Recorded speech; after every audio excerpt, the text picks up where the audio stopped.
إنا نحن نزلنا الذكر وإنا له لحافظون.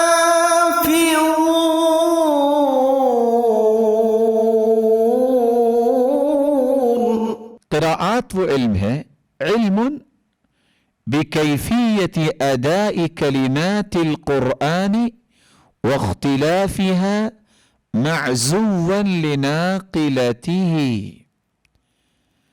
علم قراءات وہ علم ہے جس میں کلمات قرآنیہ کی کیفیت ادائی کا ایسا اختلاف جو ناقلین سے متصل منقول ہو. یعنی ان کی تعریف کا یہ مطلب ہے کہ علم قراءت ہی وہ علم ہے جس سے ہمیں پتہ چلے گا کہ قرآن مجید کے کون سے کلمات ہیں جن کو ادا کرنے کی کیفیات میں اختلاف ہے، اور یہ اختلاف نقل کرنے والے متصل سند کے ساتھ رسول اللہ صلی اللہ علیہ وسلم تک یہ بات پہنچاتے ہیں، اپنے پاس سے بات نہیں کرتے. پانچویں تعریف کی ہے امام طاش کبرا زادہ نے. یہ 962 کو فوت ہوئے ہیں. امام طاش کبرا زادہ کہتے ہیں، جو 962 میں فوت ہوئے ہیں، علم قراءات وہ ہے هو علم يبحث فيه عن صور نظم كلام الله تعالى من حيث وجوه الاختلاف المتواترة. علم قراءات وہ علم ہے جس میں کلام اللہ کی متواتر وجوہ کی مختلف صورتوں کے متعلق بحث کی جاتی ہے. امام طاش کبرا زادہ کی تعریف کا مطلب یہ ہے کہ علم قراءت وہ علم ہے جس میں اللہ ذوالجلال کی کلام کے اندر جن جن کلمات میں مختلف وجوہ سے پڑھنا تواتر کے ساتھ ثابت ہے، ان کیفیات کا علم ہوتا ہے تو علم قراءات سے ہوتا ہے جو تواتر کے ساتھ رسول اللہ صلی اللہ علیہ وسلم سے مختلف وجوہ ہم تک پہنچی ہیں. اس کی معرفت اگر کسی کو چاہیے تو علم قراءت کے ذریعے ہی معرفت مل سکتی ہے. چھٹی تعریف کی ہے علامہ احمد بنا دمیاطی نے. یہ 1117 کو فوت ہوئے ہیں، اور وہ قراءات کی تعریف کرتے ہوئے لکھتے ہیں علم يعلم منه اتفاق الناقلين لكتاب الله تعالى واختلافهم في الحذف والتحريك والتسكين والفصل والوصل وغير ذلك من هيئة النطق والإبدال وغيره من حيث السماع. علم قراءات ایسے علم کو کہتے ہیں جس میں اللہ کی کتاب کے نقل کرنے والے کے حذف و اثبات، اسکان و تحریک، فصل اور وصل اور ابدال اور ان کے نطق کی دیگر کیفیات کے متعلق پتہ چلتا ہے، اور یہ ساری کیفیات سماع پر مبنی ہوتی ہیں. یعنی یہ ساری کیفیات ان نقل کرنے والوں نے اپنی مشائخ سے یہاں تک کہ رسول اللہ صلی اللہ علیہ وسلم تک یہ بات پہنچتی ہے. علامہ احمد بنا دمیاطی کی تعریف کا مفہوم یہ ہے کہ علم قراءت وہ علم ہے جس سے پتہ چلتا ہے کہ قرآن مجید کا کون سا کلمہ ہے جس میں اس کلمے کو رسول اللہ صلی اللہ علیہ وسلم سے نقل کرنے والوں نے حذف بھی کیا ہے اور اثبات بھی کیا ہے. کیسے حذف اور اثبات کیا ہے اس کے بارے میں قرآن مجید کی آیت میں آپ کے سامنے پیش کرتا ہوں. وَقَالُوا اتَّخَذَ اللَّهُ وَلَدًا سُبْحَانَهُ اب یہاں وَقَالُوا اتَّخَذَ اللَّهُ وَلَدًا سُبْحَانَهُ اس میں واو موجود ہے، لیکن دوسری قرات کیا ہے؟ قَالُوا اتَّخَذَ اللَّهُ وَلَدًا سُبْحَانَهُ، تو حذف اور اثبات۔ اس سورۃ توبہ کے اندر اللہ ذوالجلال کا فرمان ہے جنات تجری تحتها الانہار خالدین فیہا۔ اب جنات تجری تحتها الانہار یہ قرات ہے جو ہم بھی روایت حفص میں بھی پڑھتے ہیں، اور دوسری قرات کیا ہے؟ جنات تجری من تحتها الانہار، تو یہاں من ثابت ہے، تو وہ قرات جو من والی ہے وہ اس مصحف میں لکھی تھی جو مکہ والوں کو بھیجا گیا، اور اس لیے یہ حذف اور اثبات کی کیفیت ناقلین نے رسول اللہ صلی اللہ علیہ وسلم سے نقل کی۔ اسی طرح اسکان اور تحریک، کسی لفظ کو ساکن کر دینا، کسی حرف کو ساکن کر دینا اور کسی حرف کو حرکت دے دینا، یہ بھی مختلف لہجات ہیں۔ قرآن مجید کی آیت سے میں اس کی مثال پیش کرنا چاہوں گا۔ وَإِذْ قَالَ إِبْرَاهِيمُ رَبِّ أَرِنِي كَيْفَ تُحْيِي الْمَوْتَىٰ قَالَ أَوَلَمْ تُؤْمِنْ قَالَ بَلَىٰ وَلَٰكِن لِّيَطْمَئِنَّ قَلْبِي قَالَ فَخُذْ أَرْبَعَةً مِّنَ الطَّيْرِ فَصُرْهُنَّ إِلَيْكَ۔ اس آیت سے پہلی آیت کا آخری حصہ کیا ہے؟ قَالَ أَعْلَمُ أَنَّ اللَّهَ عَلَىٰ كُلِّ شَيْءٍ قَدِيرٌ۔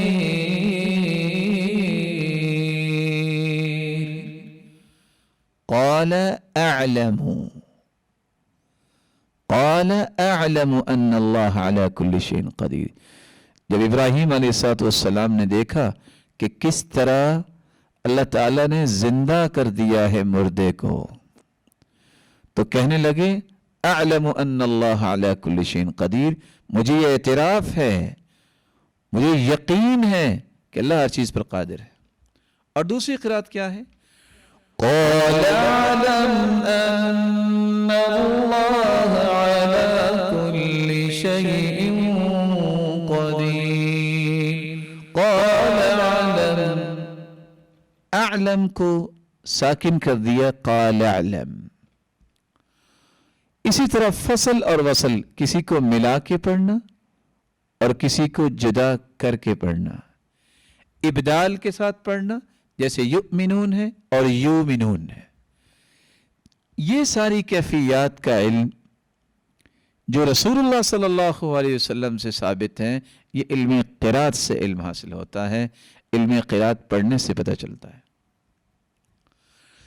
ساتویں تعریف پیش کی ہے محقق محمد بن ابی بکر مرعشی نے، جو ساجقلی زادہ کے نام سے معروف ہے۔ یہ 1145 کو فوت ہوئے ہیں۔ وہ قراءات کی تعریف کرتے ہوئے فرماتے ہیں هو علم مذاہب الائمة فی قراءات نظم القرآن۔ علم قراءات ایسا علم ہے جس میں قرآن مجید کے پڑھنے میں قراء کے مذاہب کی پہچان ہوتی ہے۔ رسول اللہ صلی اللہ علیہ وآلہ وسلم سے جو لہجات صحابہ نے سیکھے، پھر تابعین نے، پھر تبع تابعین نے، اور تبع تابعین میں وہ قراء آتے ہیں، اور تابعین میں بھی ایسے قاری موجود ہیں جنہوں نے رسول اللہ صلی اللہ علیہ وسلم سے یہ لہجات صحابہ کے ذریعے اور تبع تابعین نے تابعیوں کے ذریعے سیکھے۔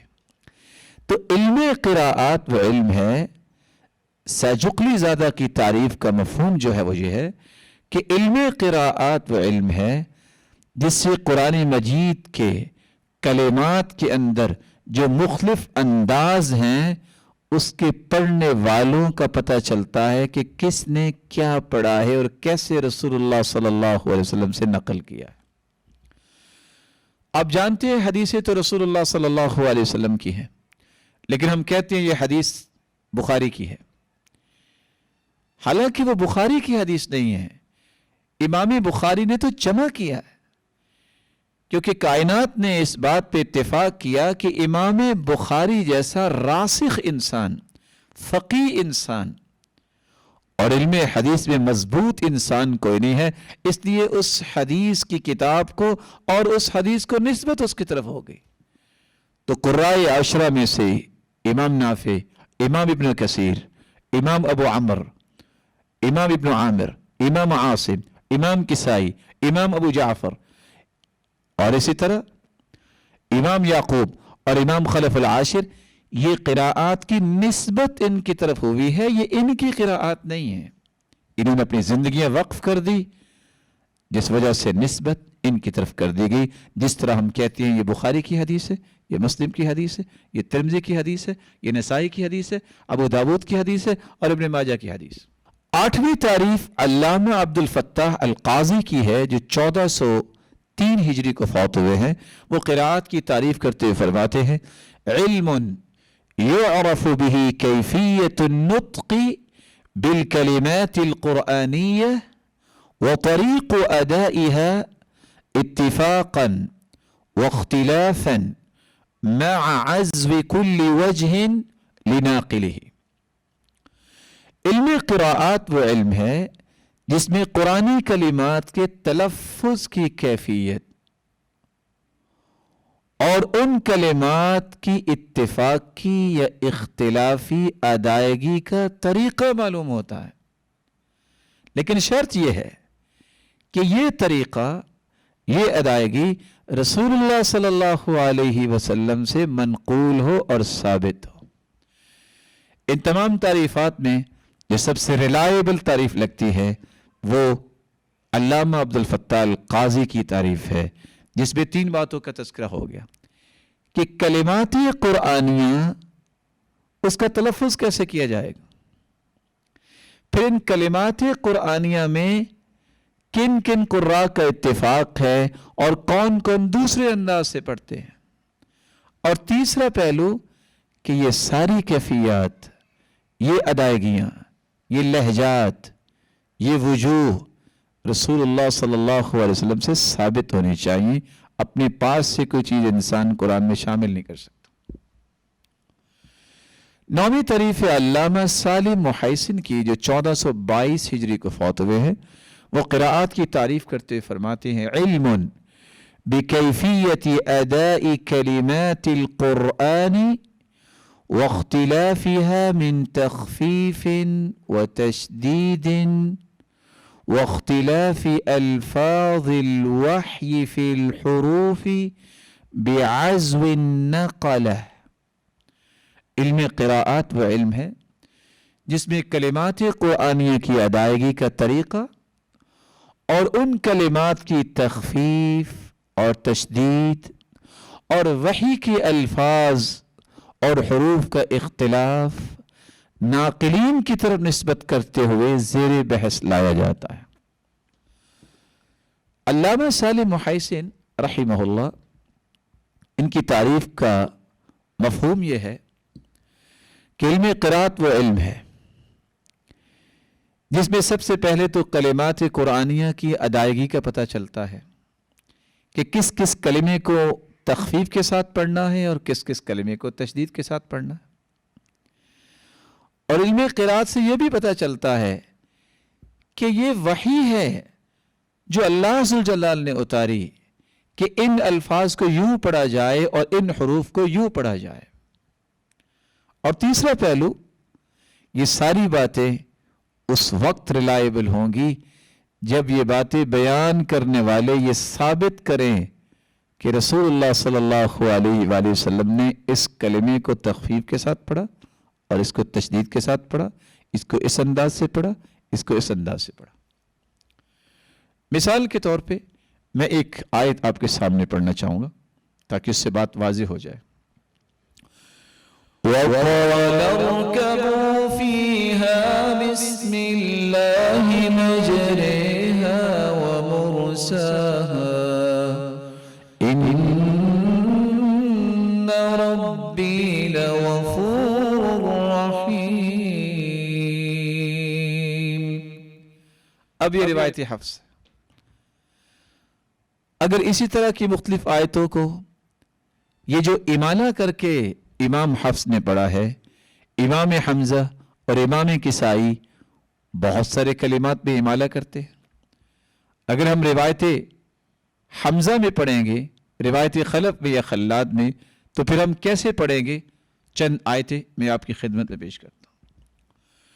وَالضُّحِى وَاللَّيْلِ إِذَا سَجَى مَا وَدَّعَكَ رَبُّكَ وَمَا قَلَى وَلَلْآخِرَةُ خَيْرٌ لَكَ مِنَ الْأُولَى وَلَلْآخِرَةُ خَيْرٌ لَكَ مِنَ الْأُولَى وَلَسَوْفَ يُعْطِيكَ رَبُّكَ فَتَرْضَى أَلَمْ يَجِدْكَ يَتِيمًا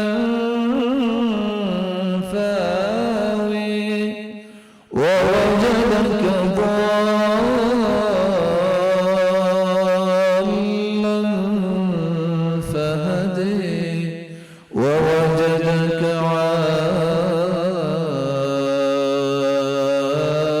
عَائِلًا فَأَغْنَى فَأَمَّا الْيَتِيمَ فَلَا تَقْهَرْ وَأَمَّا السَّائِلَ